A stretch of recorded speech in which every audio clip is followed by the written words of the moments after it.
Aujourd'hui, je vais vous faire la lecture d'une traduction française de la dernière vidéo que j'ai publiée sur ma chaîne et qui se nomme Is the 3 Days of Darkness a Catholic Teaching?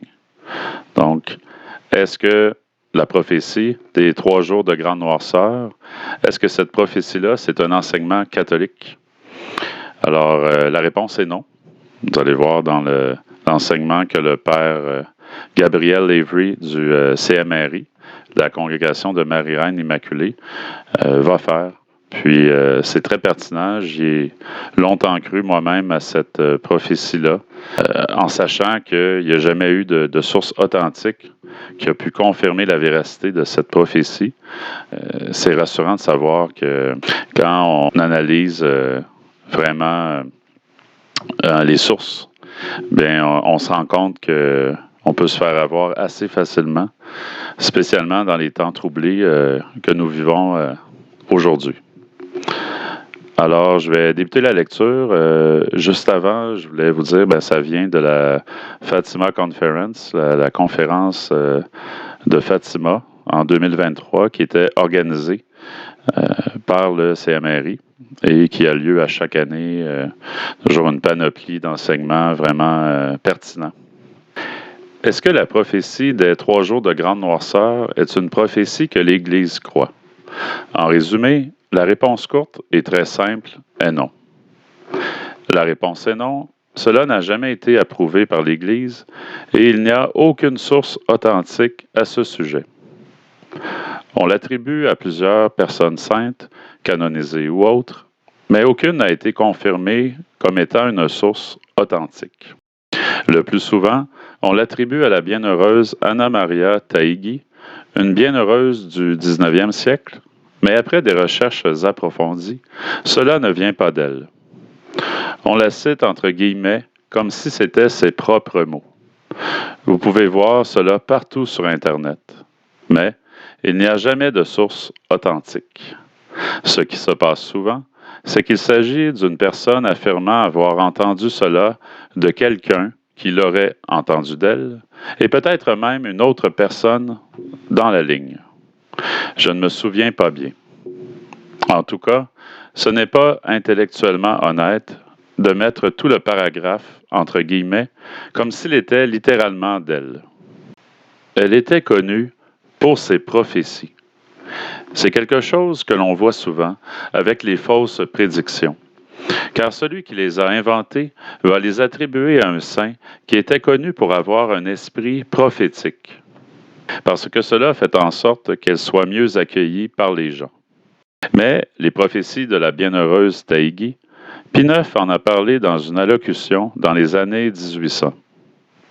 Et il a déclaré que l'Église n'avait pas rendu de jugement à leur sujet et qu'elles étaient sous la garde de la Sacrée Congrégation des Rites dans le cadre du processus d'enquête pour sa canonisation. Nous ne savons donc pas quelles étaient les prophéties de cette bienheureuse. Mais nous savons que cette prophétie en particulier, celle des 3 jours de grande noirceur, ou appelée les 3 jours de ténèbres, n'a pas de source authentique. Pour en revenir à elle, il ne s'agit que de oui-dire.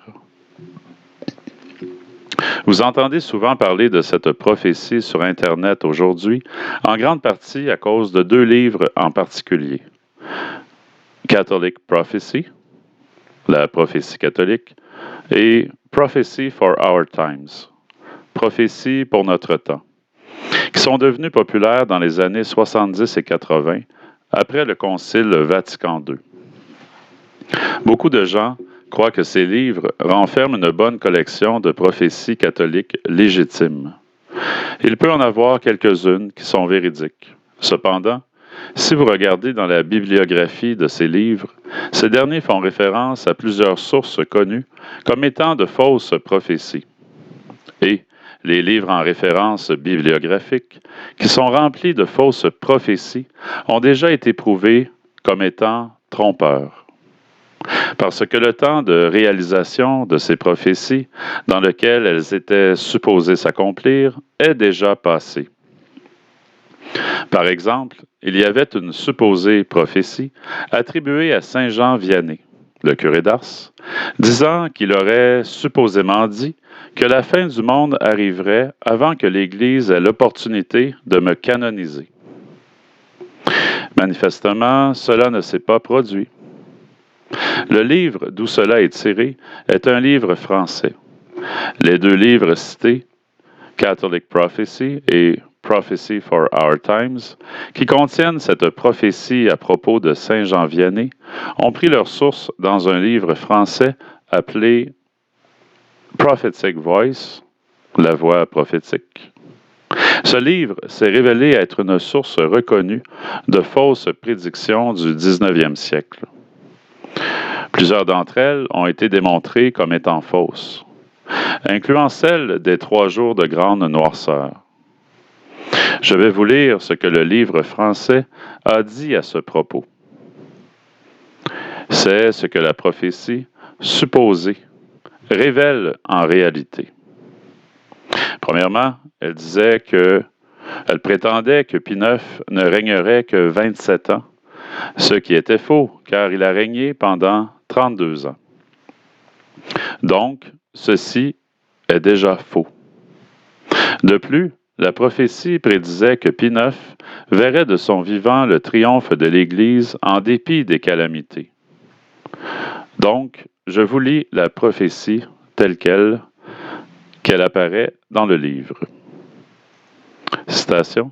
« Tous les ennemis de l'Église cachés ou à découvert vont périr durant ces jours de grande noirceur, à l'exception de quelques-uns que Dieu convertira immédiatement après. L'élu, entendre ici les élus, seront infectés par les démons corrompus, et ces démons leur apparaîtront sous toutes sortes de formes hideuses. La possession d'un cierge béni protégera son propriétaire de la mort, de même que la récitation de prières s'adressant aux saints anges et à la Sainte Vierge. » Fin de citation. Jusqu'à présent, c'est là que se trouve la prophétie, supposément attribuée à la bienheureuse Anna Maria Taigi. Mais voici la partie que ces 2 livres anglais ont délibérément mis de côté, et c'est très malhonnête de la part des auteurs de ces livres. C'est pourquoi il ne faut pas se fier à ces livres. Après les 3 jours de ténèbres, Saint Pierre et Saint Paul étant descendus du ciel, ils prêcheront dans le monde entier et désigneront le nouveau pape, Lumancello, qui succédera à Pie IX. Une grande lumière jaillira de leur corps et se posera sur le cardinal, le futur pontife. Saint Michel l'Archange, apparaissant alors sur la terre sous forme humaine, tiendra le diable enchaîné jusqu'à la fin de la période de prédication de l'Antéchrist. En ces jours-là, la religion étendra son empire dans le monde entier. Il y aura un seul pasteur. Les Russes seront convertis, ainsi que l'Angleterre et la Chine. Et tous les fidèles remplis de joie en contemplant ce triomphe écrasant de l'Église. Après les jours de ténèbres, la sainte maison de Loréta sera transportée par des anges jusqu'à Rome et sera déposée dans la basilique de Sainte-Marie Majeure. Tout cela devait donc se produire les 3 jours de grande noirceur pendant le règne du pape Pie IX. Puis, dans le règne du pape suivant après lui, il devait y avoir ceci, soit une merveilleuse conversion du monde entier qui se serait produite alors sous Léon XIII.